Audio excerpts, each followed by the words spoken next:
internet, the web, as we know it, the kind of web things that we're all talking about, is only less than 5,000 days old. Okay? So all the things that we've seen come about, starting, say, with satellite images of the whole Earth, which we couldn't even imagine happening before, all these things rolling into our lives, this abundance of things that are right before us, sitting in front of our laptop or our desktop, this kind of cornucopia of stuff just coming on, never ending. It's amazing. And we're not amazed. It's really amazing that all this stuff is here. Okay? It's in 5,000 days. All this stuff has come. And I know that 10 years ago, if I had told you that this was all coming, you would have said that that's impossible. That simply, there's no economic model that would be possible. And if I told you it was all coming for free, you would say this is simply, you're dreaming, you're a Californian utopian, you're a wild-eyed optimist, and yet it's here. The other thing that we know about it was that 10 years ago, as I looked at what even Wired was talking about, we thought it was going to be TV but better. That was the model. That was what everybody was suggesting was going to be coming. And it turns out that that's not what it was. First of all, it was impossible, and it's not what it was. And so one of the things that I think we're learning, if you think about like Wikipedia, it's something that was simply impossible. It's impossible in theory, but possible in practice. And if you take all these things that are possible, I think one of the things that we're learning from this era, from this last decade, is that we have to get good at believing in the impossible because we're unprepared for it. So I'm curious about what's going to happen in the next 5,000 days. If that's happened in the last 5,000 days, what's going to happen in the next 5,000 days? So I have kind of a simple story, and it suggests that what we want to think about is this thing that we're making, this thing that has happened in 5,000 days, that's all these computers, all these handhelds, all these cell phones, all these laptops, all the servers. Basically, what we're getting out of all these connections is we're getting one machine. There is only one machine. And our little handhelds and devices are actually just little windows into those machines, but that we're basically constructing a single global machine. And so I began to think about that, and it turned out that this machine happens to be the most reliable machine that we've ever made. It has not crashed, it's running uninterrupted. And there's almost no other machine that we've ever made that runs the number of hours, the number of days, 5,000 days without interruption. That's just unbelievable. Of course, the internet is longer than just 5,000 days. The web's only 5,000 days. So I was trying to basically make measurements. What are the dimensions of this machine? And I started off by calculating how many billions of clicks there are all around the globe on all the computers. And there's 100 billion clicks per day. And there's 55 trillion links between all the web pages of the world. And so I began thinking more about other kinds of dimensions, and I made a quick list, and it was Chris Jordan, the photographer, talking about numbers being so large that they're meaningless. Well, here's a list of them. They're hard to tell, but there's 1 billion PC chips on the internet. If you count all the chips and all the computers on the internet, there's 2 million emails per second. So it's a very big number. These are just a huge machine. It uses 5% of the global electricity on the planet. So here's the specifications. It's just as if you were to make up a spec sheet for it. 170 quadrillion transistors, 55 trillion links, emails running at 2 megahertz itself, 31 kilohertz text messaging, 246 exabyte storage. That's a big disk. That's a lot of storage, memory, 9 exabyte RAM, and the total traffic on this is running at 7 terabytes per second. Brewster was saying the Library of Congress was about 20 terabytes. So every second, half of the Library of Congress is swooshing around in this machine. It's a big machine. So I did something else. I figured out 100 billion clicks per day. 55 trillion links is almost the same as the number of synapses in your brain. A quadrillion transistors is almost the same as the number of neurons in your brain. So to a first approximation, we have these things, 20 petahertz synapse firings. Of course, the memory is just really huge. But to a first approximation, the size of this machine is the size in its complexity, so it is kind of to your brain. because, in fact, that's how your brain works in kind of the same way that the web is work. However, your brain isn't doubling every 2 years. So, if we say this machine right now that we've made is about 1 HB, 1 human brain, if we look at the rate that this is increasing, in 30 years from now, there'll be 6 billion HBs. So by the year 2040, the total processing of this machine will exceed the total processing power of humanity in raw bits and stuff. And this is, I think, where Ray Kurzweil's and others get this little chart saying that we're going to cross. So what about that? Well, here's a couple things. I think I have three kind of general things I would like to say, three consequences of this. First, that we're basically what this machine is doing is embodying, we're giving it a body. And that's what we're going to do in the next 5,000 days. We're going to give this machine a body. And then the second thing is we're going to restructure its architecture. And thirdly, we're going to become completely codependent upon it. So let me go through those three things. First of all, we have all these things in our hands. We think they're all separate devices. But in fact, every screen in the world is looking into the one machine. These are all basically portals into that one machine. The second thing is that some people call this the cloud. And you're kind of touching the cloud with this. And so in some ways, all you really need is a cloud book. And the cloud book doesn't have any storage. It's wireless. It's always connected. There's many things about it. It becomes very simple. And basically what you're doing is you're just touching the machine. You're touching the cloud, and you're going to compute that way. So the machine is computing. And in some ways, it's sort of back to the kind of old idea of centralized computing. But everything, all the cameras and the microphones and the sensors and cars and everything is connected to this machine. And everything will go through the web. And we're seeing that already with, say, phones. Right now, phones don't go through the web, but they are beginning to, and they will. And if you imagine what, say, just as an example, what Google Lab has in terms of the experiments of Google Docs, Google Spreadsheets, blah, blah, blah, all these things are going to become web-based. They're going through the machine. And I'm suggesting that every bit will be owned by the web. Right now, it's not. If you do spreadsheets and things at work, a Word document, they aren't on the web, but they are going to be. They're going to be part of this machine. They're going to speak the web language. They're going to talk to the machine. The web is, in some sense, is kind of like a black hole that's sucking up everything into it. And so everything will be part of the web. So every item, every artifact that we make will have embedded in it some little sliver of webness and connection, and it will be part of this machine. So our environment, kind of in the ubiquitous computing sense, their environment becomes the web.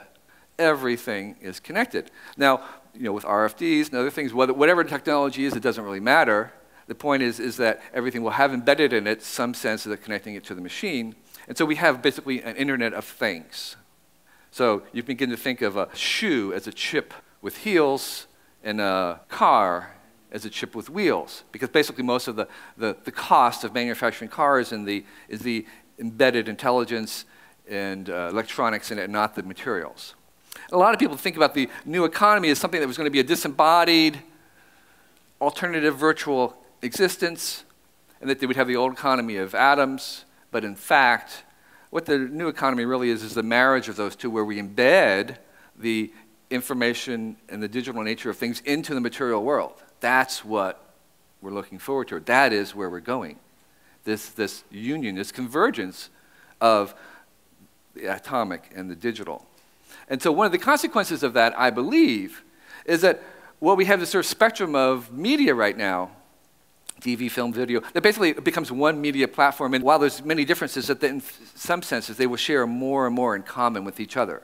So that the laws of media, such as the fact that copies have no value, the values in the uncopyable things, the immediacy, the authentication, the personalization, that media wants to be liquid, that's really what you really want. The reason why things are free is so that you can manipulate them, not so that they are free as in beer, but free as in freedom.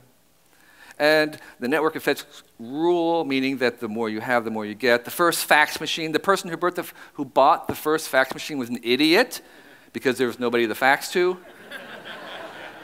But He or she became an evangelist, recruiting others to get the fax machines because it made their purchase more valuable. Those are the effects that we're going to see. Attention is a currency. So those laws are going to kind of spread throughout all media. And the other thing about this embodiment is that there's kind of what I call the McLuhan reversal. McLuhan was saying machines are the extensions of the human senses, and I'm saying humans are now going to be the extended senses of the machine in a certain sense. So we have a trillion eyes and ears and touches through our digital photographs and cameras, and we see that in things like Flickr, where, or Photosynth, this program from Microsoft that will allow you to assemble a view of a touristy place from the thousands of tourist snapshots of it. It's, in a certain sense, the machine is seeing through the pixels of individual cameras. Now, the second thing that I want to talk about was this idea of restructuring, that what the web is doing is restructuring. And I have to warn you that what I'm going to talk about is I'm going to give my explanation of a term you're hearing, which is a semantic web. So first of all, the first stage that we've seen in computers of the internet was that it was going to link computers, and that's what we called the net. That was the Internet of Nets.